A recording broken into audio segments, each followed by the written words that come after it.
Brady Cobert's period drama, The Brutalist, makes a number of interesting choices, including its unusual structure. In the 2 months since its release at the end of 2024, The Brutalist has earned an incredible 97% on Rotten Tomatoes. Other reviews of The Brutalist agree that everything, from the cinematography to the score to the performances, carried forward the film's drama and themes. Indeed, Adrien Brody has already been nominated for an Oscar for his powerful performance as Laszlo Toth, and The Brutalist itself has a Best Picture Oscar nomination. One potential hurdle for viewers of The Brutalist, however, is its runtime. Clocking in at just over 3.5 hours, The Brutalist easily has the longest runtime of any 2024 movie. To break things up, there is an intermission between the film's 2 acts, Part 1, The Enigma of Arrival, and Part 2, The Hardcore of Beauty. Adding together the 2 acts, the intermission, and opening previews, theatergoers can easily expect to spend up to 4 hours in the theater. Nevertheless, the pacing and tension of The Brutalist mean that it more than earns its runtime. The Brutalist's 2 acts are each roughly 100 minutes long. They are broken into 2 parts and an epilogue. Each part of The Brutalist is as long as a feature film in their own right. The total runtime of The Brutalist is 215 minutes.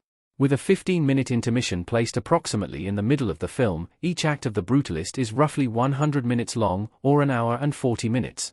Part 1, The Enigma of Arrival, tells the story of the first 6 years Laszlo spends in America.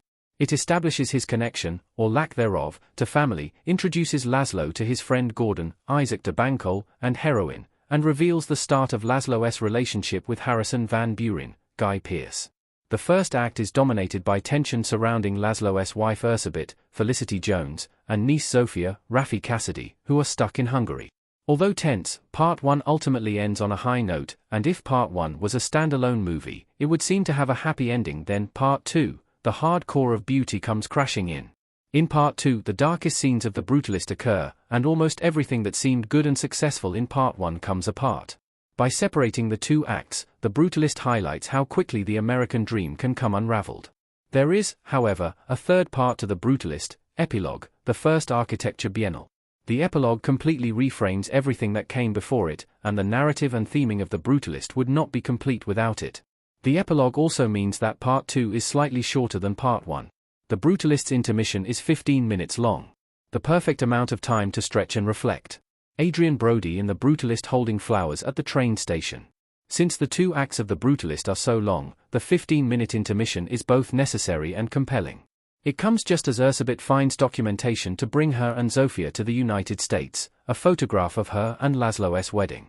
During intermission, the photograph and a countdown dominate the screen, encouraging audiences to meditate on what happiness looks like for the Toths.